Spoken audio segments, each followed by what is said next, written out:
بسم اللہ الرحمن الرحیم الرحمن علم القرآن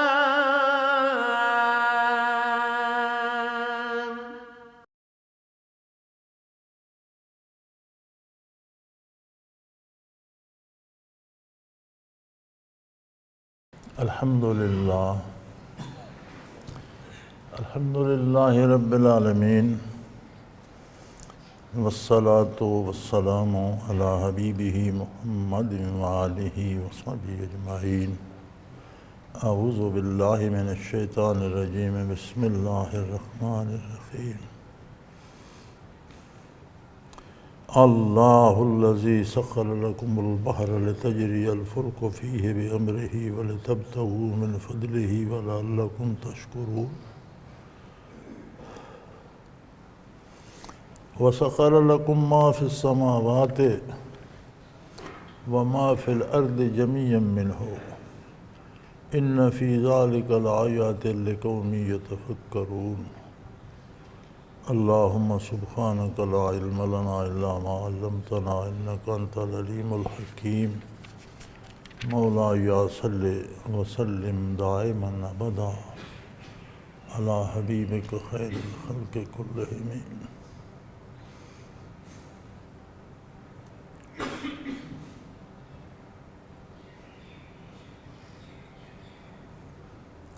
احسانات باری یاد کراتے ارشاد ہوتا ہے اللہ وہ ذات کریم ہے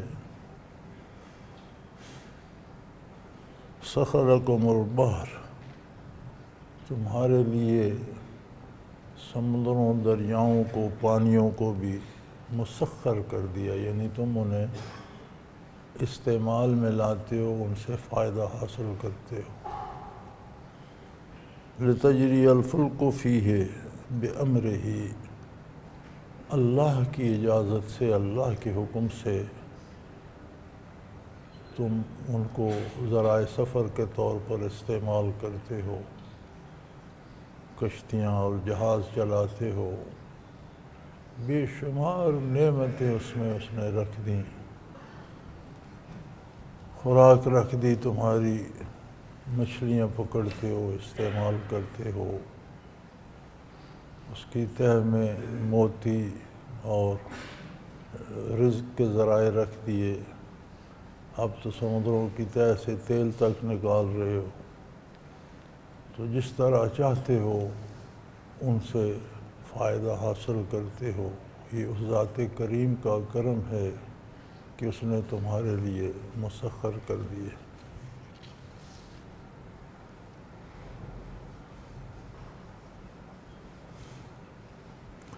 جس طرح زمین کے خزانوں کو استعمال کرتے ہو اسی طرح سمندری خزانوں پر بھی تمہیں اختیار دے دیا رزق تلاش کرتے ہو ذرائع سفر بناتے ہو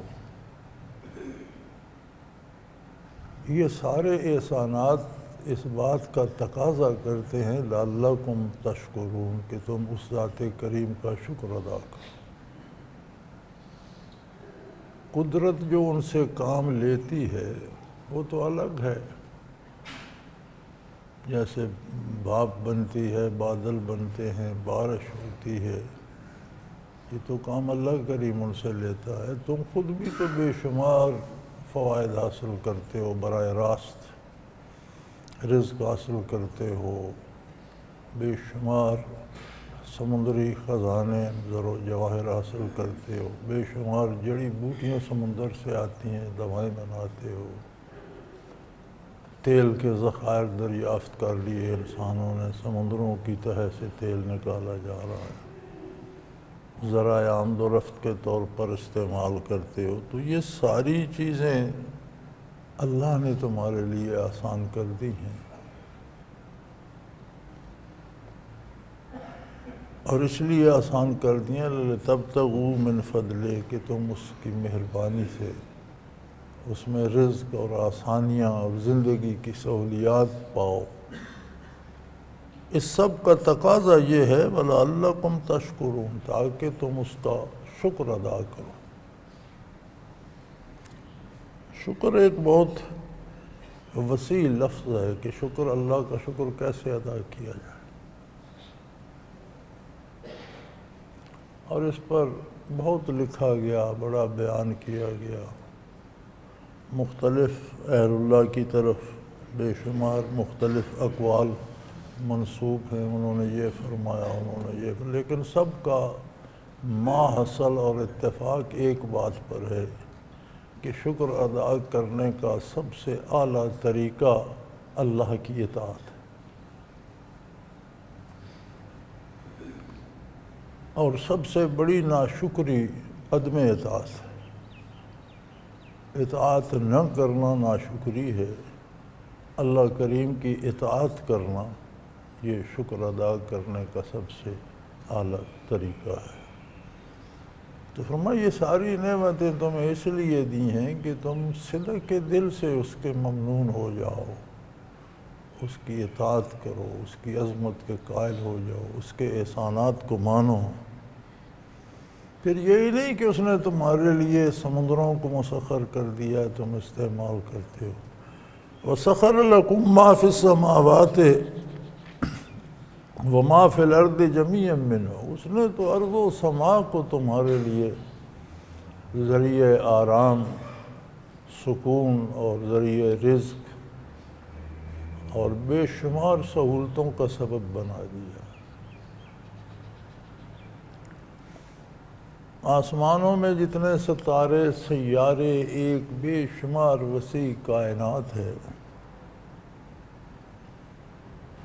ہر ستارے، ہر سیارے کا اثر زمین پہ پڑتا ہے۔ ہم سورج کو تو دیکھتے ہیں کہ زمین پہ سورج کا براہ راست اثر آتا ہے، دن کی روشنی پھیل جاتی ہے، حرارت ہوتی ہے، چیزوں میں نمو پیدا ہوتی ہے، یہ ہوتا ہے، وہ ہوتا ہے، بخارات بنتے ہیں، بادل بنتے ہیں۔ چاند کو ہم دیکھتے ہیں، چاندنی آ جاتی ہے زمین پر، لیکن اس طرح سے جتنے ستارے، جتنے سیارے جو سماوی میں ہیں، سب کا اثر زمین پہ پڑتا ہے، جس میں سے بہت سی چیزیں سائنسدانوں نے دریافت کر لی ہیں۔ جو اثر زمین پہ سیارگان کا آتا ہے، اس سے زمین میں مختلف طرح کی رویدگی، ان میں مختلف طرح کے ذائقے، مختلف طرح کی تاثیریں پیدا ہوتی ہیں، پھلوں میں، جڑی بوٹیوں میں، فصلوں میں، جانوروں میں، جانداروں میں، پرندوں میں، حیوانوں میں، مچھلیوں میں۔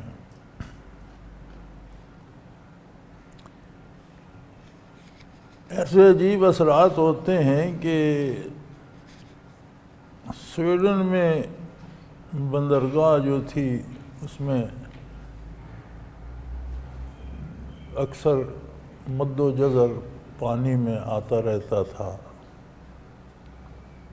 عجیب اللہ کریم کی قدرت ہے کہ سمندروں میں چاند کے طلوع و غروب اور اس کی طاقت جو وہ بڑھتا ہے یا گھٹتا ہے، تو سمندروں میں مد و جزر پیدا ہوتا ہے۔ ایک عجیب کوئی رشتہ ہے چاند کے ساتھ سمندروں کا۔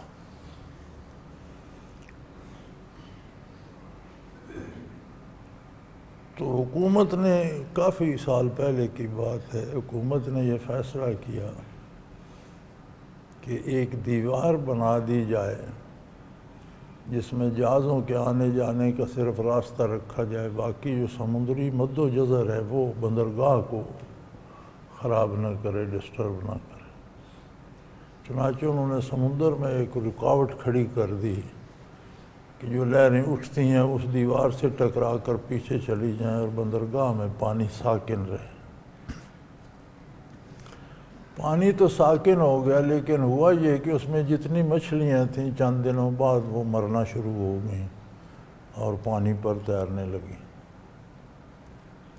ایک نیا مسئلہ پیدا ہو گیا۔ تو ہمارے یہ اہل مغرب جو ہیں، ان کی تہذیب عجیب ہے۔ یہ انسانوں کو تو بے دریغ قتل کرتے ہیں، دوائیں ایسی بناتے ہیں جس سے انسان مرتے رہیں، لڑائیاں، ہتھیار ایسے بناتے ہیں بے دریغ انسانیت کا قتل، لیکن جانوروں کو مرتا ہوا نہیں دیکھ سکتے۔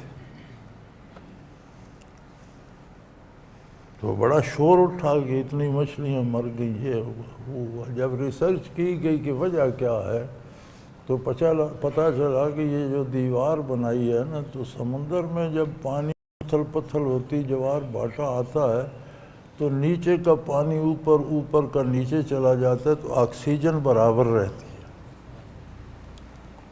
جب وہ ساکن ہو گیا تو نیچے کے پانی سے آکسیجن کا ذخیرہ کم ہوا تو مچھلیوں کو موت آ گئی، بغیر آکسیجن کے تو نہیں، وہ مرنا شروع ہو گئی، چنانچہ وہ دیوار اٹھا دی۔ تو یہ چند چیزیں تو انسان نے دریافت کر لیں کہ سورج کا اثر یہ ہے، چاند کا یہ ہے، لیکن ہر ستارے، ہر سیارے کا ایک اثر زمین پہ آتا ہے اور اس میں تبدیلیاں ہوتی ہیں۔ اب زمین میں جتنی تبدیلیاں ہوتی ہیں وہ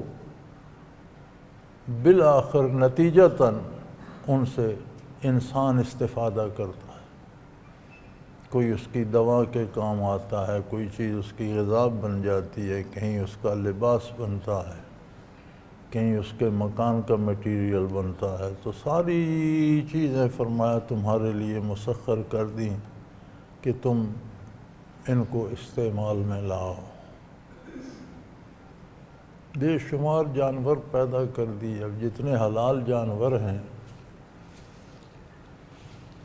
وہ کسی نے ایک مصرع بھی کہا تھا، ہمارے یہ ایک طبقہ ہے شعراء کا اور دانشور کہلاتے ہیں، یہ ہمیشہ انہیں دین پر طنز کرنے کی فکر ہوتی ہے، اور جتنا کسی شعر میں، کسی مصرعے میں دین پر طنز ہو وہ اتنا معاشرے میں بڑا مقبول، بڑی واہ واہ ہوتی ہے۔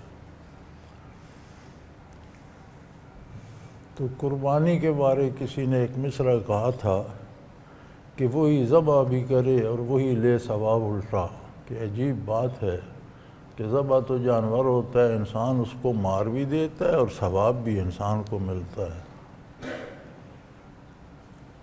ہاں یہ حق ہے، اس لیے کہ جانور انسان کی خدمت کے لیے پیدا کیے گئے۔ حلال جانور کو ضائع نہ کرے، لیکن ذبح کر کے استعمال کرنے کا اسے حق ہے۔ اور جو جانور انسانی غذا کے لیے ذبح ہو جاتا ہے گویا اس نے اپنی منزل پا لی، جس مقصد کے لیے پیدا ہوا تھا وہ مقصد اس نے پا لی۔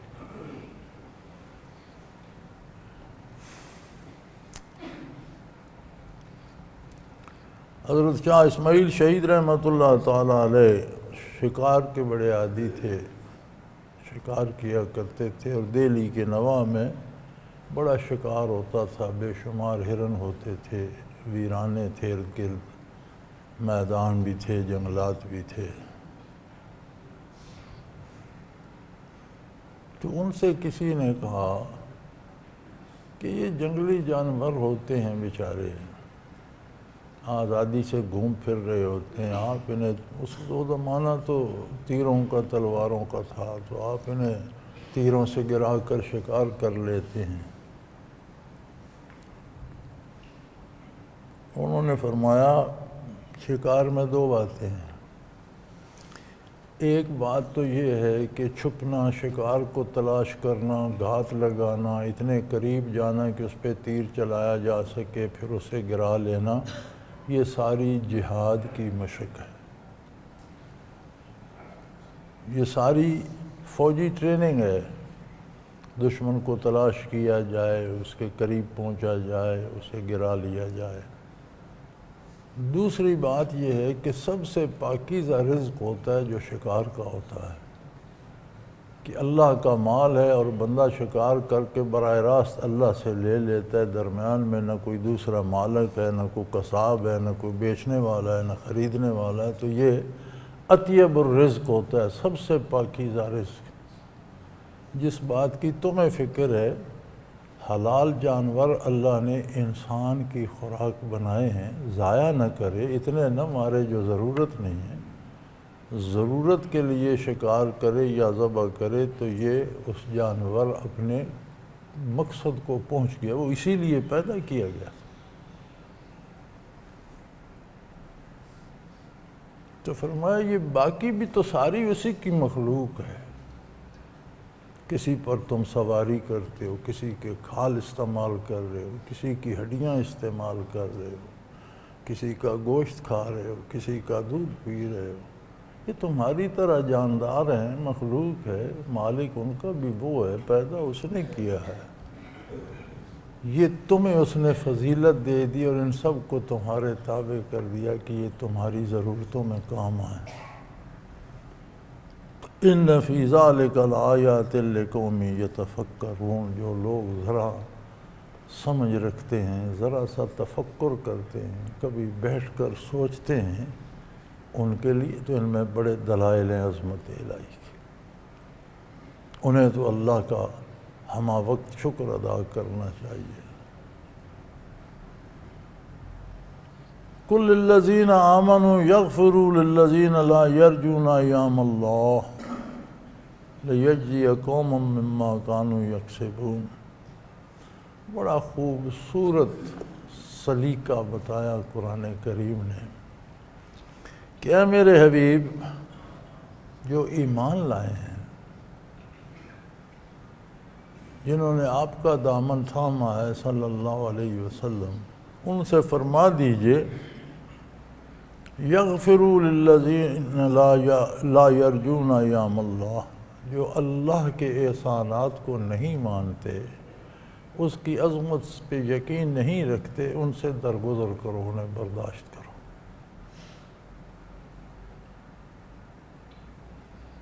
دو چیزیں ہوتی ہیں معاشرے میں، ایک ہوتا ہے معاشرتی جرم، معاشرے کا ایک قانون ہے، اصول ہے۔ معاشرتی جرم کیا ہے؟ کسی کی چوری کر لی، کسی کو چوٹ لگا دی، کسی کا نقصان کر دیا، کسی کو قتل کر دیا، کسی کا مال چھین لیا، کسی کی آبرو چھین، یہ معاشرتی جرائم ہے۔ یہ معاشرتی جرائم بھی ہر بندہ نہیں پوچھ سکتا، ان کے متعلق حکومت یا وہ ادارہ جو معاشرے کا ذمہ دار ہے، جسے حکومت کہا جاتا ہے، وہ ذمہ دار ہے کہ ہر جرم کرنے والے کا محاسبہ کرے اور اسے سزا دے۔ میں اور آپ نہیں دے سکتے۔ معاشرتی جرائم جو ہیں ان کا محاسبہ حکومت اور حکومتی ادارے کریں گے۔ دوسرے جرائم ہیں عقائد کے بارے، کہ کوئی عقیدہ اللہ کے بارے صحیح نہیں رکھتا، کوئی رسول اللہ صلی اللہ علیہ وسلم کے بارے صحیح نہیں رکھتا، کوئی دین کو نہیں مانتا، فرمایا انہیں برداشت کرو۔ اس کا محاسبہ حکومت کے ذمہ ہے، اس کا محاسبہ ہم کریں گے، تم نہیں، تم جج نہیں ہو۔ اگر عقیدے کا اختلاف ہے تو اسے حق حاصل ہے، جو عقیدہ اس کا ہے وہ رکھے، تم اس سے تعلق نہ رکھو۔ تم نے بھی میری بارگاہ میں آنا ہے، اس نے بھی میری بارگاہ میں آنا ہے، اس کا حساب میں خود لوں گا۔ جس نے پیدا کیا ہے، رزق دیا ہے، عقل دیا ہے، شعور دیا ہے، علم دیا ہے، سمجھ دی ہے، بے شمار نعمتیں دی ہیں، جب اس کا احسان نہیں مانا جائے گا تو وہ خود پوچھے گا۔ اب بھلا یہ گنجائش کہاں نکلتی ہے کہ کوئی بندہ بندوق اٹھا لے اور قتل کرنا شروع کر دے کہ جی اسے بھی گولی مار دو، اس پر بھی بم چلا دو، یہ ہمارے عقیدے کے مطابق نہیں ہے۔ تو یہ کوئی اسلام میں اس کی کوئی گنجائش نہیں ہے۔ اگر معاشرے کا کوئی جرم کرے گا، قانون توڑے گا، تو وہ معاشرہ پوچھے گا، افراد نہیں پوچھیں گے۔ عقیدے میں گڑبڑ کرے گا تو وہ پوچھے گا جس نے پیدا کیا، جس نے عقائد کا حساب لینا ہے۔ سو تم میں سے کوئی بھی کسی کا جج نہیں بن سکتا، کسی کو زبردستی مجبور نہیں کر سکتا، کسی پر بم نہیں چلا سکتا، کسی کو قتل نہیں کر سکتا۔ تو یہ جتنی دہشت گردی ہے، عجیب بات ہے کہ اسے اسلام سے کس طرح جوڑا جا سکتا ہے۔ اسلام تو کہہ رہا ہے کہ اسلامی معاشرے میں بھی، اے میرے حبیب مومنین سے کہیے کہ جو کافر اسلامی معاشرے میں بھی رہتے ہیں ان کے کفر یا عقیدے کی وجہ سے تم انہیں برداشت کرو، ان کے ساتھ کوئی ان کے انسانی حقوق ادا کرو، ان کی جان مال آبرو کی حفاظت کرو، انہیں رزق کے وسائل تلاش کرنے دو، ان کے بچوں کی تعلیم صحت کا اہتمام کرو۔ تو کیوں عقیدہ غلط رکھا؟ فرمایا اس کا جواب میں لوں گا، یہ تمہارے ذمہ نہیں ہے۔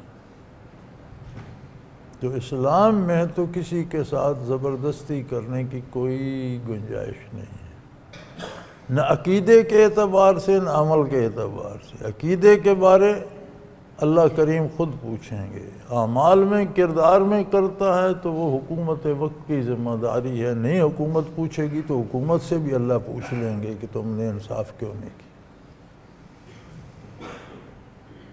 سو فرمایا کل الذین آمنوا یغفروا للذین لا یرجون ایام اللہ، جو اللہ کے احسانات پر یقین نہیں رکھتے آپ مومنین سے فرما دیجئے انہیں برداشت کرو، ان کے ساتھ وقت آرام سے گزارو۔ لیجزی قوما بما کانوا یکسبون، تاکہ اللہ ان سے انصاف کرے، ان کے کردار، ان کی سوچ، ان کے عقیدے، ان کے عمل کی جزا و سزا دینا، یہ اس کا کام ہے جس نے انہیں پیدا کیا ہے، شعور دیا ہے، انبیاء بھیجے ہیں، کتابیں بھیجی ہیں۔ اب وہ نہیں مانتے، کیوں نہیں مانتے وہ خود پوچھیں۔ اور یاد رکھو من عمل صالحا فلنفسہ، اگر تم ایمان لائے ہو، تم اللہ کا شکر ادا کرتے ہو، تم عبادت کرتے ہو، تم حلال کھاتے ہو، تم سچ بولتے ہو، تو کس پر احسان کرتے ہو؟ یہ جتنا مجاہدہ کر رہے ہو اپنے لیے کر رہے ہو، اس کا انعام خود تمہیں کو ملے گا، کسی دوسرے پر تم احسان نہیں کر رہے۔ یا جو نہیں ایمان لاتا، یہ جس کا عقیدہ صحیح نہیں ہے، تم اس پر تو احسان نہیں کر رہے، اس نے تو اپنے اس برے عقیدے کی سزا خود پانی ہے۔ تو اگر کوئی نیکی کرتا ہے تو اپنے لیے کرتا ہے، وہ دوسروں پر نیکی مسلط نہیں کر سکتا کہ بندوق لے لے اور کہ جس نے نماز نہیں پڑھی سب کو گولی مار دوں گا، یہ نہیں کر سکتے، یہ تمہارا کام نہیں ہے۔ تم اپنی من عمل صالحا فلنفسہ، جو نیکی کرے گا وہ اپنے لیے کر رہا ہے، ومن اساء فعلیہا، اور جو نافرمانی کرتا ہے وہ خود بھگتے گا۔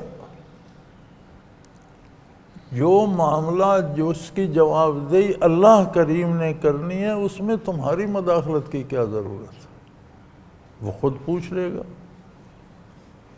ثم الی ربکم ترجعون، اور یہ بات تو طے ہے کہ تم سب نے واپس اس کی بارگاہ میں جواب دہی کے لیے حاضر ہونا، مومن بھی، کافر بھی، نیک بھی، بدکار بھی، چھوٹا بھی، بڑا بھی، جاہل بھی، عالم بھی، مرد بھی، عورت بھی، ساری مخلوق اس کی بارگاہ میں حاضر ہوگی، تو ان چیزوں کی جواب دہی وہ خود کرے گا۔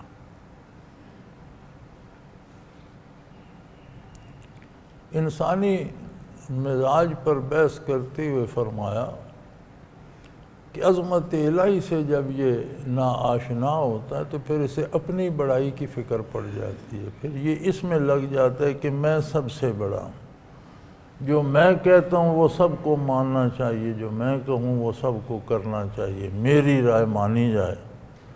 وَلَقَدْ آتَيْنَا بَنِي إِسْرَائِيلَ الْكِتَابَ وَالْحُكْمَ وَالنَّبُوَّةَ، بنی اسرائیل کو ہم نے کتاب بھی دی، حکومت بھی دی، نبوت بھی عطا کی۔ اس دنیا میں جو نعمتیں بارگاہ الہی سے نصیب ہوتی ہیں ان کی انتہا کر دی، حد کر دی۔ ہدایت کے لیے کتاب نازل فرما دی، دنیا میں انہیں فرعون کی غلامی اور ذلت سے چھڑا کر حکومت عطا کر دی، ان میں انبیاء کو مبعوث کر دیا، نبوت عطا کر۔ چاہیے تو یہ تھا کہ اللہ کا شکر، ورزقناہم من الطیبات، اور بے پناہ پاکیزہ نعمتیں انہیں رزق کے طور پر عطا کر دی۔ کھانے کی، پینے کی، لباس کی، علم کی، ہدایت کی، بے پناہ نعمتیں عطا کر دی، آسمانی کتاب عطا کر دی، دنیاوی حکومت و اقتدار عطا کر دیا، نبوت عطا، یعنی مانوی نعمتیں بھی اور حصی نعمتیں بھی، ظاہری اور جسمانی نعمتیں بھی، باطنی اور روحانی نعمتوں کی بھی حد کر دی، بے شمار پاکیزہ چیزیں کھانے کو دیں، فضلناہم علی العالمین، اور اس عید کے اس زمانے کی اقوام عالم پر انہیں فضیلت دے دی، اتنی نعمتیں ان میں یکجا کر دیں کہ کوئی قوم ان کا مقابلہ نہیں کر سکتی تھی انعامات باری میں۔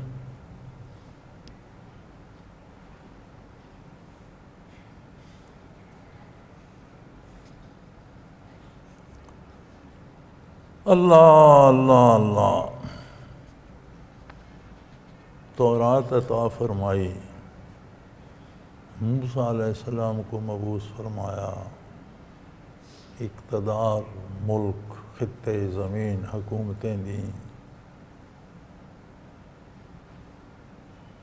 میرے ان احسانات کے بعد انہوں نے کیا کیا؟ یہاں یہ بنی اسرائیل کی تاریخ بیان نہیں ہو رہی، بتایا یہ جا رہا ہے کہ تمہیں بھی ہم نے قرآن عطا کیا ہے،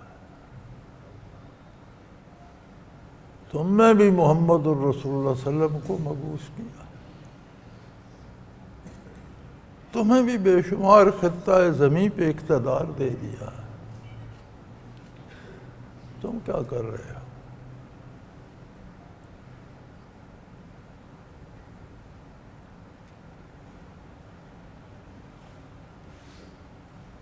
وَآتَيْنَاهُمْ بَيِّنَاتٍ مِّنَ الْأَمْرِ، اور دین کے بارے، فیصلوں کے بارے واضح دلائل انہیں ہم نے عطا کر دیے، اللہ کی کتاب بھی ہو، اس کو بیان کرنے والا اللہ کا رسول مقبول بھی ہو، ہر چیز واضح کر دے، پھر اس کے بعد کیا رہ جاتا ہے؟ فَمَا اخْتَلَفُوا إِلَّا مِن بَعْدِ جَاءَهُمُ الْعِلْمُ بَغْيًا بَيْنَهُمْ، لیکن ان میں اختلاف پیدا ہوا، وہ دین سے ہٹ گئے، مختلف فرقے بن گئے، مختلف کردار، مختلف عقائد بنا لیے۔ کیوں؟ علم کے بعد محض اپنی بڑائی کے لیے وہ فرقوں میں بٹ گئے، اپنی بات منوانے کی، میں چونکہ یہ کہتا ہوں یہ سب کو ماننا، اس پہ نہیں رہے کہ جو اللہ کہتا ہے وہ مانا جائے، جو اللہ کے نبی نے فرمایا وہ نہیں، جو میں کہتا ہوں وہ مانا جائے، جانتے بوجھتے ہوئے اپنی بڑائی میں گرفتار ہو کر فرقوں میں بٹ گئے، بغیم بینوں، ایک دوسرے سے بغاوت کر کے ایک دوسرے پر چڑھ دوڑے۔ یقین رکھو ان ربک یقضی بینہم یوم القیامہ، یاد رکھو فیصلے کا دن آ رہا ہے، اور آپ کا پروردگار، صفت ربوبیت یہاں یاد دلائی گئی ہے کہ رب وہی ہے جو وسائل بھی پیدا کرتا ہے، نتائج بھی پیدا کرتا ہے، اعمال کی توفیق بھی دی، رہنمائی بھی فرمائی، پھر فیصلہ بھی رکھے گا، فیصلہ بھی، اس کی ربوبیت کا تقاضا ہے۔ جس طرح وہ ہر بیج پہ پھل لگاتا ہے، ہر دانے سے فصل اگاتا ہے، ہر قطرے سے حیات بخشتا ہے، اسی طرح ہر کردار، ہر عقیدے پر نتیجہ عطا کرنا اس کی ربوبیت کا تقاضا ہے۔ تو قیامت کے دن بڑے انصاف سے صحیح صحیح فیصلہ پروردگار فرما دیں گے، فیما کانوا فیہ یختلفون، سارے اختلافات جو ان میں تھے ختم ہو جائیں گے، طے ہو جائے گا حق کیا ہے، باطل کیا ہے، حق پر انعامات باری عطا ہوں گے، باطل کو سزا ہوگی۔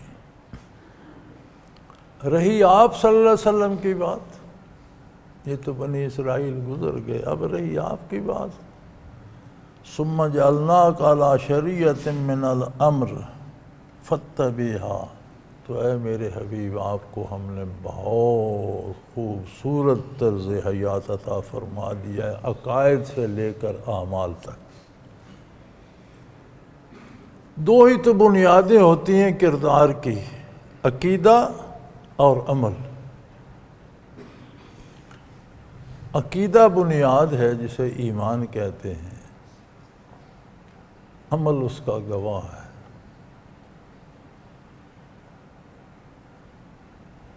میں یہاں کہتا ہوں ایک لڑکے سے جاؤ مجھے پانی لا دو، کہتا ہے جی مانا آپ کے پانی لے آتا ہوں، لاتا نہیں۔ اقرار تو اس نے کیا لا دیتا ہوں، لا کے نہیں دے تو کیا اس نے بات مانی؟ ظاہراً تو اس نے مان لی، عملاً اس نے کوئی نہیں، اس کا مطلب ہے اس نے نہیں مانی۔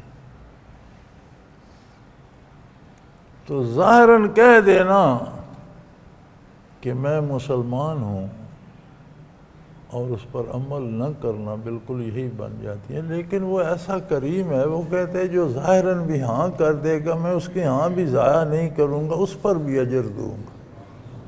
اب یہ تو اس کا کرم ہے، بندہ تو یہ برداشت نہیں کرتا کہ اس نے کہا تو تھا پانی لا دوں گا، چلو نہیں لایا تو اس نے انکار تو نہیں کیا، بندہ تو یہ برداشت نہیں کرتا۔ یہ تو اس کا احسان ہے۔ لیکن بندے کو چاہیے یہ کہ جہاں ہاں کی ہے وہاں ہاں کرے، عمل سے ثابت کرے۔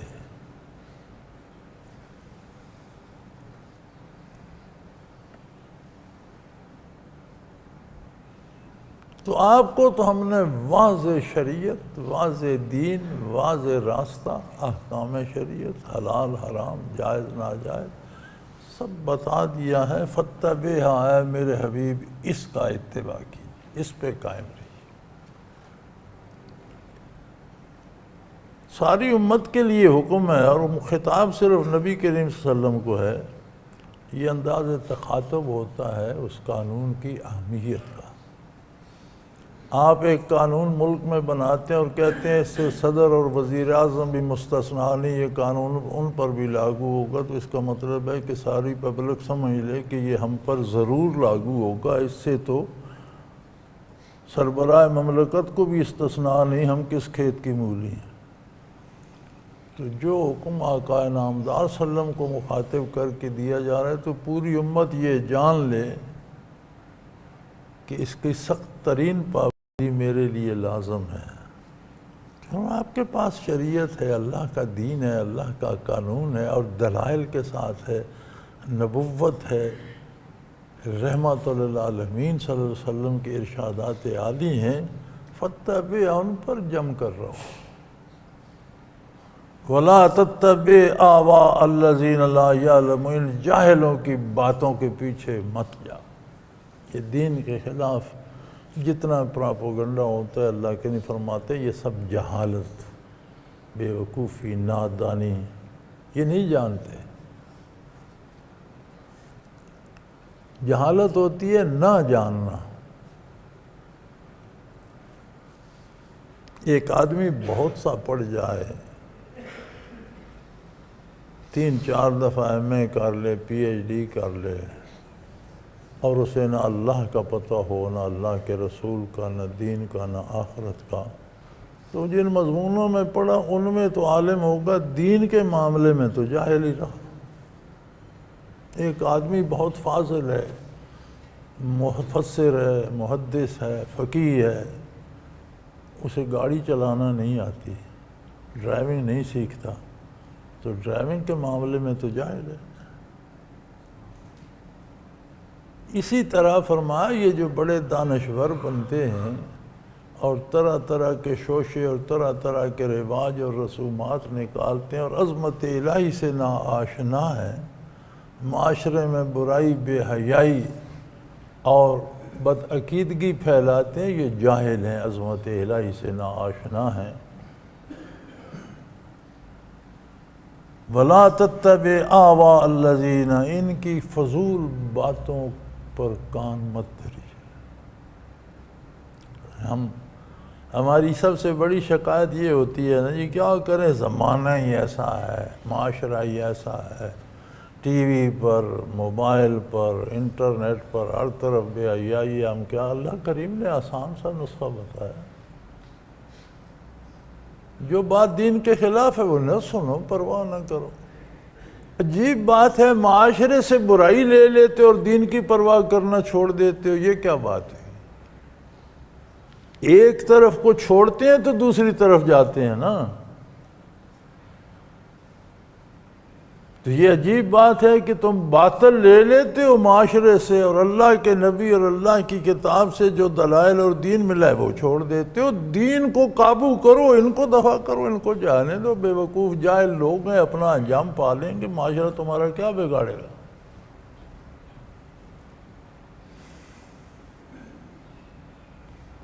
انہم لم یغنوا عنک من اللہ شیئا، یہ معاشرے کے لوگ اور یہ دیدہ دلیر اور یہ بے دین، یہ اللہ کی بارگاہ میں تمہارے کسی کام نہیں آئیں گے. اللہ کا دین، اللہ کا نبی، اللہ کی کتاب محاسبے کے وقت تمہارے ساتھ کھڑے ہوں گے، تمہاری حمایت کریں گے، تمہاری سفارش کریں گے، تمہارے کام آئیں گے. یہ بے دین، یہ برہنہ ناچنے والے ستارے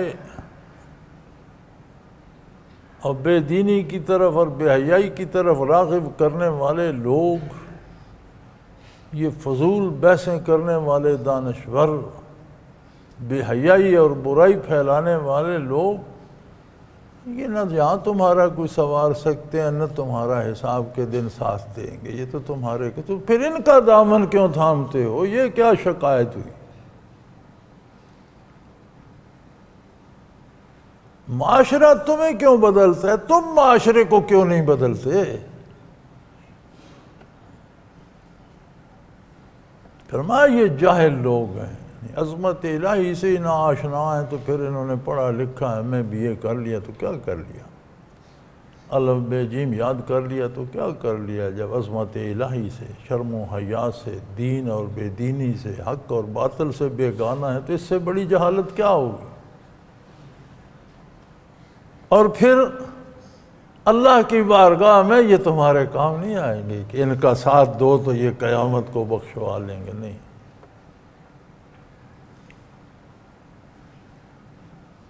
ہاں یہ ضرور ہے کہ دنیا میں ان الظالمین بعضهم اولیاء بعض، دنیا میں یہ بدکار بدکاروں کی حمایت کرتے ہیں، برے بروں کا ساتھ دیتے ہیں، چور چوروں کا، ڈاکو ڈاکوؤں کا، ظالم ظالموں کا ساتھ نبھاتے ہیں. دنیا میں یہ دوستی کرتے ہیں.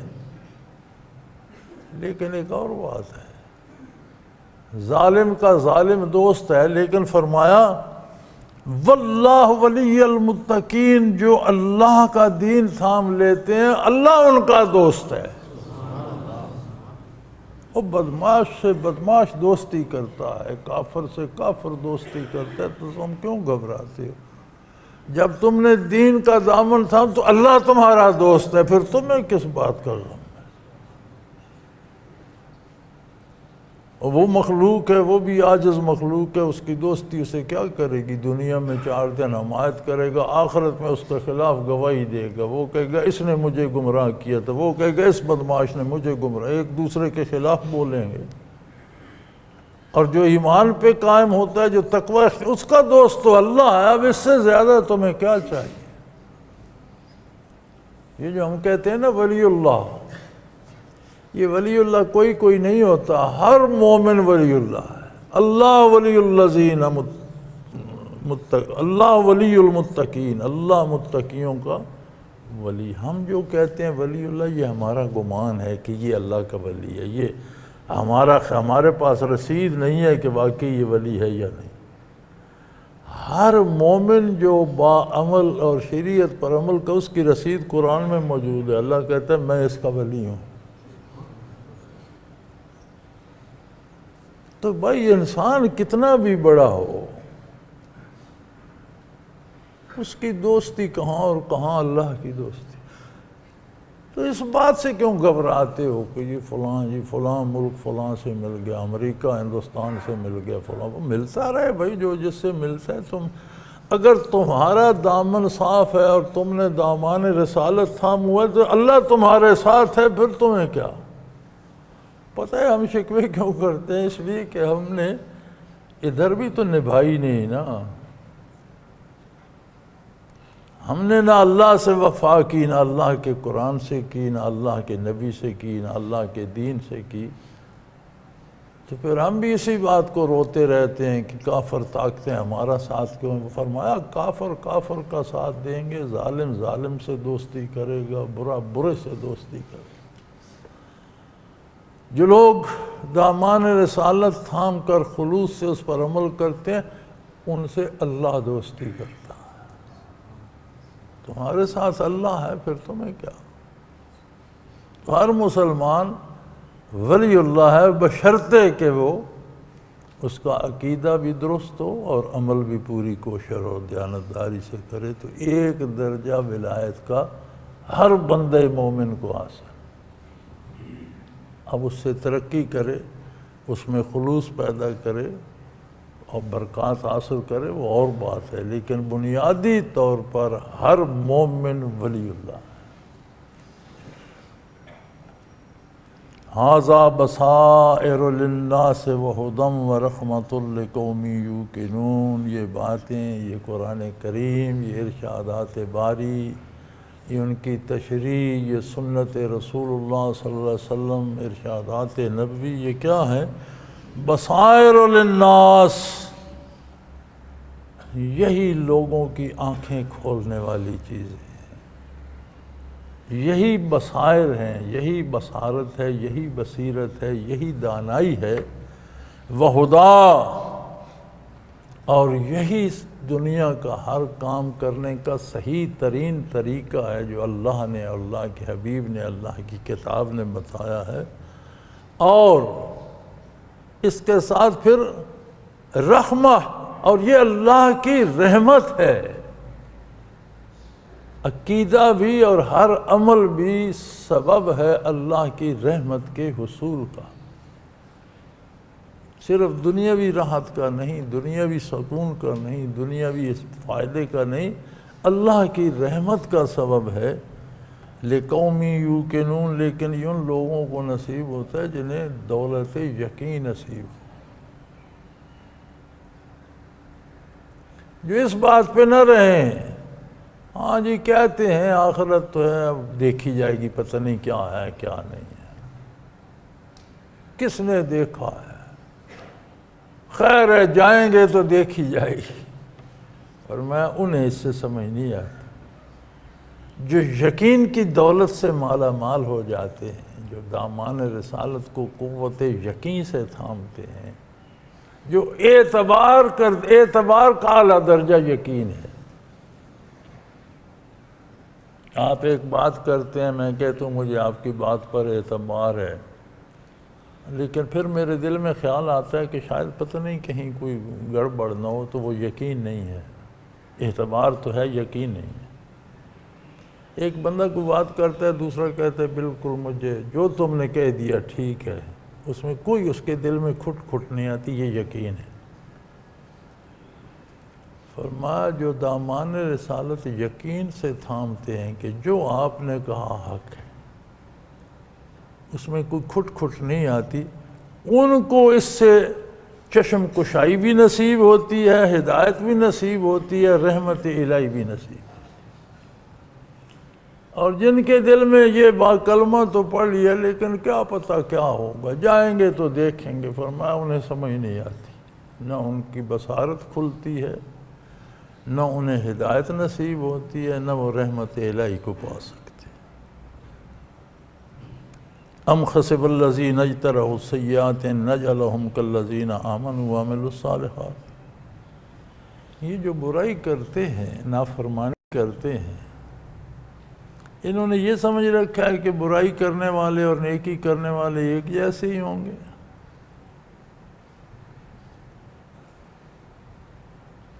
کفار و مشرکین کا یہ خیال بھی تھا، وہ کہا کرتے تھے کہ بھئی آپ ہمیں ڈراتے ہیں اللہ کے عذابوں سے، لیکن اللہ نے تو ہمیں بڑی نعمتیں دے رکھی ہیں، دولت دے رکھی ہے، اولاد دے رکھی ہے، اقتدار دے رکھا ہے، صحت دے رکھی ہے، تو اگر کوئی قیامت ہوگی یا پھر زندگی ہوگی تو پھر ہم ہی کو دے گا نا جن کو اب دے رکھی ہے۔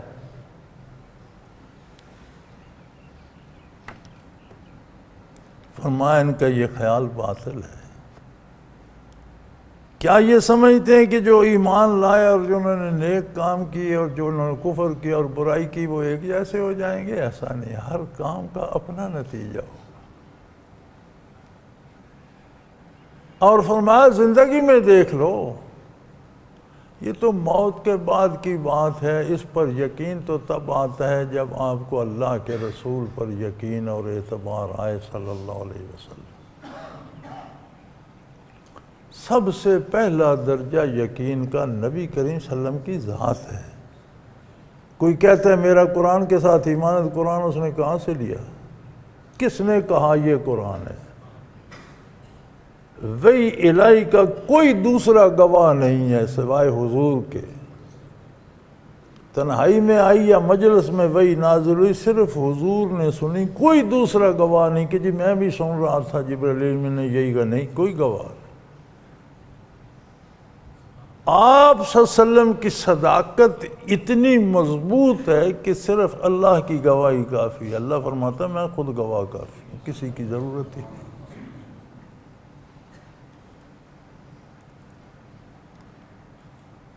تو جنہوں نے حضور پر اعتبار کر کے اطاعت کی، یہ کافر کہتے ہیں خیر ہے مریں گے تو یار ہمیں بھی تو یہاں بھی موج کرا ہم کو، ایسا نہیں ہے، مومن اور کافر ایک جیسے نہیں ہوں گے۔ تم آخرت کی بات کرتے ہو، تم دنیا میں دیکھ لو کیا کافر اور مومن کی زندگی ایک جیسی ہے؟ مومن غریب بھی ہو تو اس کے دل میں سکون ہوتا ہے، کافر بادشاہ بھی ہو تو اس کا دل پریشان ہوتا ہے۔ زندگی جہنم بن جاتی ہے نافرمانوں کی۔ عجیب و غریب دکھ انہیں نہ سونے دیتے ہیں نہ بیٹھنے دیتے ہیں۔ کمرے قیمتی ہو سکتے ہیں، بستر آرام دہ ہو سکتے ہیں، ماحول گرم سرد مرضی سے بنا سکتے ہیں، لیکن آرام تو اندر سے آئے تو آئے۔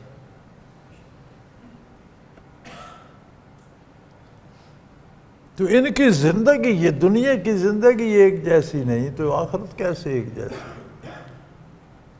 سا ما یحکمون، یہ بہت غلط بات ہے جو انہوں نے طے کر رکھی ہے، ایسا نہیں ہو سکتا۔ ایمان کا اپنا نتیجہ ہوگا اور کفر اپنے نتائج بھگتے گا۔ وآخر دعوانا ان الحمدللہ رب العالمین۔ اللہ الحمدللہ رب العالمین والصلاة والسلام علی حبیبہ محمد۔